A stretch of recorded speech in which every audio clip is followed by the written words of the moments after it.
আমাদের ডিসি বলেছেন যে আমাকে কোনো পার্টি নিয়োগ করেনি, রাজ্যপাল নিয়োগ করেছেন। আমি দুদিন আগে বলেছিলাম যে ডিসি একজন শিক্ষাবিদ, আমরা তাকে শিক্ষাবিদ হিসেবে দেখতে চাই। তার কাছ থেকে এটুকু আশা করব, তিনি রাজ্যপালকে তার উচ্চাধিকারী মনে করছেন, সেই হিসাবে তার দায়িত্ব হয় যে রাজ্যপাল যেটা চেয়েছেন সেই বিশ্ববিদ্যালয় পরিসরে যে ঘটনা ঘটেছে তার সত্যি সত্যি রিপোর্ট রাজ্যপালকে উনি পাঠিয়ে দিন। কিন্তু আপনার কাছ থেকে শুনলাম যে এখন উনি পাননি, তাই তিনি যে বিচারিতা করছেন, কারো এই দালালি করছেন এবং তার নিজেকে শিক্ষাবিদ এবং নিরপেক্ষ বলার অধিকার নেই, আমি এই কথা বলতে চাই।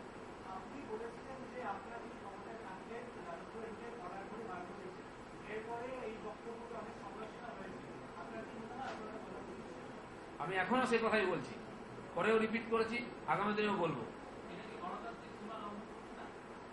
ভারতবর্ষের মাটিতে একটা ইউনিভার্সিটিতে ভারতবর্ষের বিরুদ্ধে স্লোগান পাকিস্তান জিন্দাবাদ, আর ভারতবর্ষের মাটিতে যে আক্রমণ করেছে আফজল, তার পক্ষে স্লোগান দেওয়া আফজল হাম শর্মিন্দা হ্যায় তোমারি কাতিল জিন্দা হ্যায়, এই কথা যে বলে, এতে কি মানবাধিকার, দেশের স্বতন্ত্রতা, সার্বভৌমত্ব ক্ষুণ্ণ হয় কিনা আমার জানা নেই।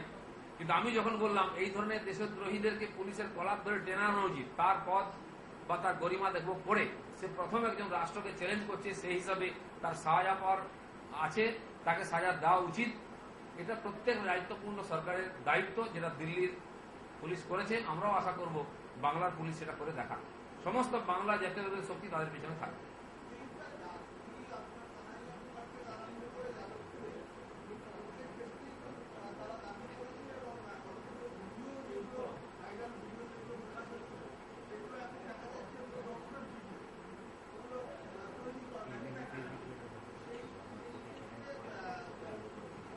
শুনুন, এগুলো যেমন খবর, আমরা আপনাদের ফুটেজ দেখে আমরা মন্তব্য করেছি, জানি না সেটা ভাইরাল ছিল কিনা। যেদিনই সঙ্গে সঙ্গে দেখানো হয়েছে, লাইভ চলেছে, তারপরে এইসব প্রশ্ন আসছে। কিন্তু যখনই আমরা কোর্টে গেছি বা কোর্টে যাওয়ার কথা বলেছি, তখন এই ভাইরাল কিনা, সেটা তদন্ত হওয়া কিনা, সে দাবিও বন্ধ হয়ে গেছে। আমরা আশা করব, পুরো ভরসা আছে প্রশাসনের উপরে, পুলিশের উপরে, ঠিক সময় দুধ দুধ আর জল জল হয়ে যাবে। যারা এই কথা বলছেন এটা মিথ্যা, এটা ভুল, তাদেরও দায়িত্ব আছে। এই স্লোগান উঠেছে, লাইভ আমরা দেখেছি ভিডিওতে। সেজন্য কে করেছে পরের কথা, যেই করে থাক, সে ইউনিভার্সিটির ছাত্র হোক বা বহিরাগত হোক বা ওখানকার অন্য কেউ যুক্ত থাক, তার সাজা পাওয়ার অধিকার আছে। সে দেশের সার্বভৌমত্বকে চ্যালেঞ্জ করেছে।